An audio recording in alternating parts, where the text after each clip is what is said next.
नमस्कार दोस्तों, स्वागत है आपका एक बार फिर किलो फिटनेस और लाइफस्टाइल चैनल पे, जहां हम करते हैं सिर्फ काम की बात, नो फालतू बात। तो आज की वीडियो में मैं बात करूंगा प्रोबायोटिक्स और प्रीबायोटिक्स के बारे में, जिसके बारे में YouTube पर कोई नहीं बताता। छोटा सा वीडियो है, इसको लास्ट तक देखना, क्योंकि इस वीडियो को देखने के बाद प्रोबायोटिक, प्रीबायोटिक और फाइबर क्या होता है, इसके बारे में आप दुनिया को ज्ञान दे पाएंगे।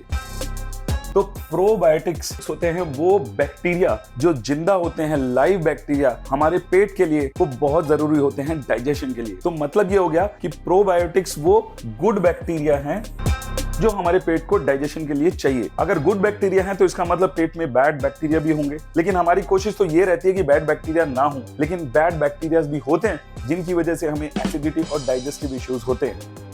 तो हमारे पेट में कितने गुड बैक्टीरिया हैं, इस पर डिपेंड करता है कि हम क्या खाना खा रहे हैं। और जितने ज्यादा गुड बैक्टीरिया हैं उतना ही हमारा पेट में डाइजेशन अच्छा होगा, हमारा पेट क्लियर होगा, पॉटी अच्छे से आएगी। और उसके इनडायरेक्ट बेनिफिट्स भी होते हैं। इनडायरेक्ट बेनिफिट जो है गुड डाइजेशन के, वो हमारे ब्रेन और हार्ट पे सीधा असर डालते हैं। तो यहां तक हमने समझ लिया कि प्रोबायोटिक क्या होता है। प्रोबायोटिक वो लाइव बैक्टीरिया होते हैं, वो गुड बैक्टीरिया जो हमारे पाचन को, हमारे डाइजेशन को इंप्रूव करते हैं। तो प्रीबायोटिक्स क्या हुआ?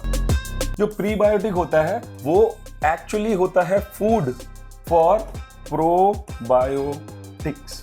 प्रोबायोटिक बैक्टीरिया का जो खाना होता है वो होता है प्रीबायोटिक्स। अब ये प्रीबायोटिक्स को फाइबर भी बोलते हैं, जिसमें कि दो तरीके का होता है, सॉल्युबल और इनसॉल्युबल।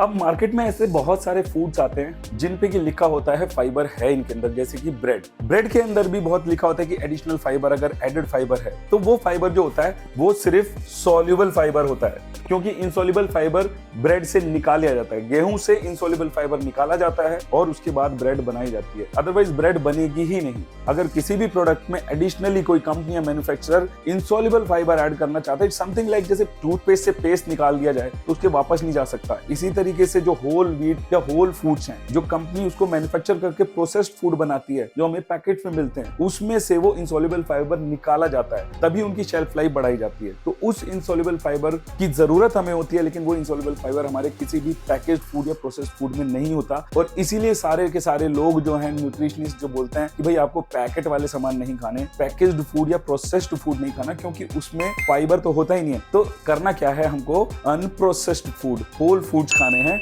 जिनसे कि हमें इनसॉल्युबल फाइबर भरपूर मात्रा में मिलता है। और जब वो इनसॉल्युबल फाइबर हमें मिलेगा तो जो हमारे प्रीबायोटिक्स हैं वो कंप्लीट हो जाएंगे, और प्रोबायोटिक्स का जो फूड है वो भी हमें मिलेगा, और हमारी सेहत रहेगी अच्छी, और हमारा डाइजेशन भी रहेगा बहुत बढ़िया। तो इनसॉल्युबल फाइबर हमें किस किस चीज से मिलता है? इनसॉल्युबल फाइबर मिलता है वेजिटेबल, फ्रूट, लेग्यूम्स और दाल और नट्स से। इसके अलावा हमें बहुत अच्छा इनसॉल्युबल फाइबर मिलता है किस चीज से? मिलेट से। मैं मिलेट वाले वीडियो में पहले ही बता चुका हूं कि क्यों मोदी जी हमें मिलेट खाने के लिए बोलते हैं, और उसका बहुत सारे बेनिफिट्स हैं। उसमें प्रोटीन भी होता है। तो मिलेट के अंदर कौन कौन सी, वैसे तो इंडिया में 200 से ज्यादा वेराइटीज हैं मिलेट्स की, लेकिन मेन क्या है? ज्वार, बाजरा, रागी और बार्ले, या जिसको जौ भी बोलते हैं। तो हमें अपने फूड में, हमें अपने खाने में ये मिलेट्स को करना है इंक्लूड। अगर आप ये इंक्लूड करते हैं तो मैं इस बात की गारंटी दे सकता हूं कि आपके पेट में acidity, bloating, digestive issues, constipation नाम की चीज नहीं रहेगी। तो दोस्तों, आज की डेट में बहुत सारी कंपनीज हैं जो प्रोबायोटिक्स के सप्लीमेंट बेच रही हैं, ये बोल के कि इसमें प्रोबायोटिक है, इसमें फाइबर है, और ये आपके डाइजेशन के लिए बहुत अच्छा है, क्योंकि प्रोबायोटिक जो है वो गुड बैक्टीरिया होते हैं, हमारे डाइजेशन के लिए होते हैं बहुत अच्छे। लेकिन ध्यान ये बात आपको रखनी है कि प्रोबायोटिक खाली प्रोबायोटिक लेने से नहीं होगा, आपको साथ में क्या चाहिए, मैंने बताया था प्रीबायोटिक। तो प्रोबायोटिक और प्रीबायोटिक का कॉम्बिनेशन आपको चाहिए। आपको डाइट से भी मिलेगा और सप्लीमेंट से भी मिलेगा। अगर आपको डाइट या सप्लीमेंट से रिलेटेड कोई भी जानकारी लेनी है, अपनी डाइट बनवानी है, तो आप नीचे दिए नंबर पे मुझे से संपर्क करें और आपको घर बैठे आपका डाइट प्लान बन जाएगा, चाहे आपका टारगेट वेट गेन हो, वेट लॉस हो या कुछ और हो। अगर आप मेरे साथ वीडियो में यहां तक बने हुए तो मुझे बहुत खुशी है, and I really appreciate it कि आपको वीडियो बहुत अच्छा लग रहा है। लेकिन अगर आपने चैनल को अभी तक सब्सक्राइब नहीं किया तो इमीडिएटली कर लीजिए सब्सक्राइब, क्योंकि यहां पर हम सिर्फ अपनी और अपनी फैमिली की हेल्थ से रिलेटेड इश्यूज के बारे में करते हैं बात। आगे बात करेंगे कि हम अपने पेट में, गट माइक्रोबायोटा में कैसे हेल्दी बैक्टीरिया को बढ़ा सकते हैं।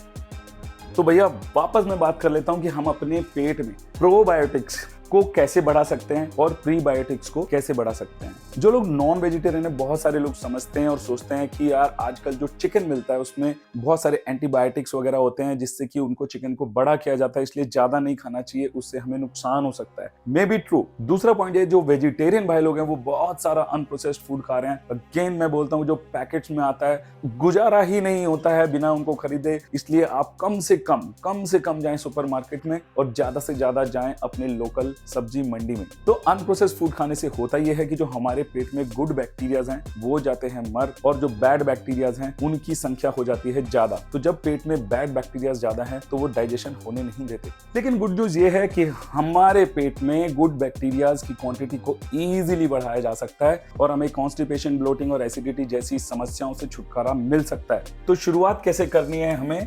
प्रोबायोटिक फूड खाके। और भाई प्रोबायोटिक फूड होता क्या है, एग्जाम्पल के तौर पे बता देता हूँ। इडली, दही या कर्ड जिसको बोलते हैं, अचार और रायता, इस तरीके के जो फूड्स हैं इनको हम प्रोबायोटिक फूड बोलते हैं। तो ऐसा खाना खाने से हमारे प्रोबायोटिक गुड बैक्टीरिया बढ़ जाते हैं। अब गुड बैक्टीरिया बढ़ जाते हैं तो उनको सरवाइव करने के लिए एक अच्छा माहौल भी चाहिए, जो कि हम देंगे प्रीबायोटिक से, और प्रीबायोटिक हमें मिलता है अनप्रोसेस्ड फूड से। तो अगर हमें और अच्छा डाइजेशन करना है तो हमें अनप्रोसेस्ड फूड खाने हैं, जो कि मैंने थोड़ी देर पहले बताया। लेकिन बॉटम लाइन ये है कि हमें अनप्रोसेस्ड फूड की जो मैं बात कर रहा हूं उसमें हमें घर का खाना खाना है। घर पे बना हुआ जो खाना है ना, वो एक फर्टिलाइजर की तरह काम करता है प्रोबायोटिक्स और प्रीबायोटिक्स के लिए। तो अगर आप प्रोबायोटिक फूड रोज नहीं भी खाएंगे तो चलेगा, लेकिन प्रोसेस्ड फूड नहीं खाना है, अनप्रोसेस्ड फूड रोज खाना है। उससे जो हेल्दी बैक्टीरिया, जो गुड बैक्टीरिया, वो हमारे पेट में बने रहेंगे। तो कहने का मतलब ये हो गया, more the processed food more the stomach problems. अगर आप नॉर्मल दाल, चावल, रोटी, रायता, दही, घर का बना हुआ वेजिटेबल सब्जी खाते हैं तो आपको प्रोबायोटिक और प्रीबायोटिक की चिंता करने की सोचना ही नहीं, क्योंकि वो तो हमें ट्रेडिशनल अपने खाने से मिल ही रहा है। तो दोस्तों, कैसा लगा ये वीडियो मुझे कमेंट्स में जरूर बताना, और ये भी बताना कि मैं अगला वीडियो किस टॉपिक पे बनाऊं। मुझे रहेगा आपके कमेंट्स का इंतजार। और अगर आपने अभी तक मेरे चैनल को लाइक और सब्सक्राइब नहीं किया तो इमीडिएटली कर दीजिए। धन्यवाद।